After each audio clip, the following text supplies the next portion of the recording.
अभी हम करेंगे new define molar specific heat. इसका भी ऑलमोस्ट डिफाइन अगर देखा जाए स्पेसिफिक हीट की तरह ही है, लेकिन जहां पर हम क्या कंसीडर करेंगे, नंबर ऑफ मोल को कंसीडर करेंगे।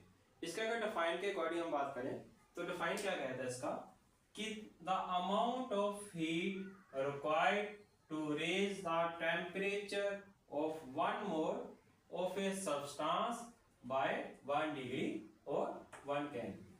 कहने का मतलब आपको कितना हीट चाहिए, कितना हीट रिक्वायर्ड है जब आपके पास नंबर ऑफ मोल्स कितने हैं, 1 है, और उसका जो टेम्परेचर कितना राइज करना आपने, 1 डिग्री आपने राइज करना। तो सेम स्पेसिफिक हीट की तरह ही मान लेते हैं डी क्यू क्या है, हीट, एन क्या है, नंबर ऑफ मोल्स, जहां पर हम कैपिटल सी लगाएंगे इसको, molar specific heat capital C, और ये रहा आपका delta T.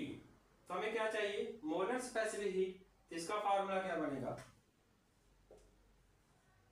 D Q N delta T. तो ये किसका फार्मूला बोला, molar specific heat for N moles.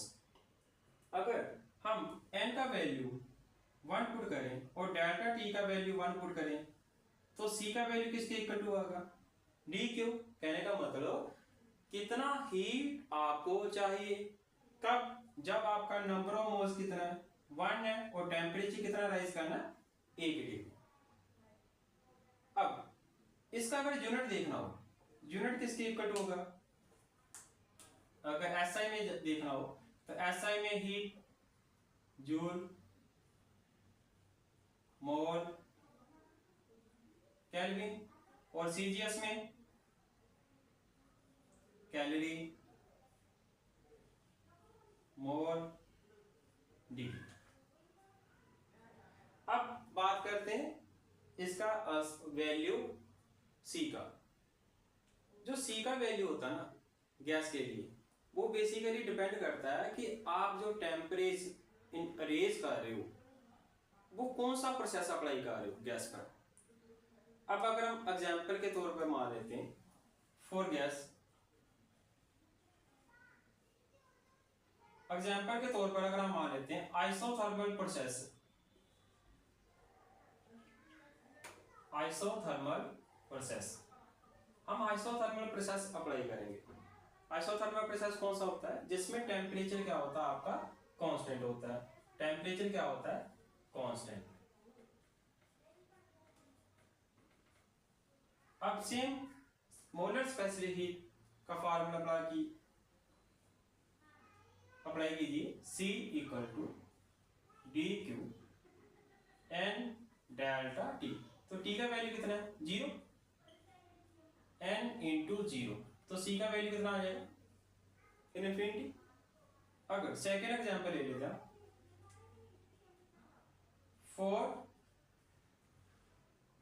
Adiabatic, adiabatic process कौन सा होता है, जिसमें आपका जो हीट होता है वो क्या होता है, 0 होता है। अब सेम वैल्यू अगर आप जहां पर पुट करें C D Q N delta T, तो डी क्यू क्या है, 0, 0 एन डेल्टा टी। इसका मतलब पूरा टर्म किस में चला गया, 0 में। इसका मतलब क्या हुआ, C का वैल्यू किसके लिए, गैस के लिए 0 से लेके कहां तक जाता है, इन्फिनिटी तक। इसका मतलब कह सकते हो जो C का वैल्यू है वो कहां से कहां जा रहा है, 0 से इन्फिनिटी तक जाता है, किसके लिए, गैस के लिए। Thank you.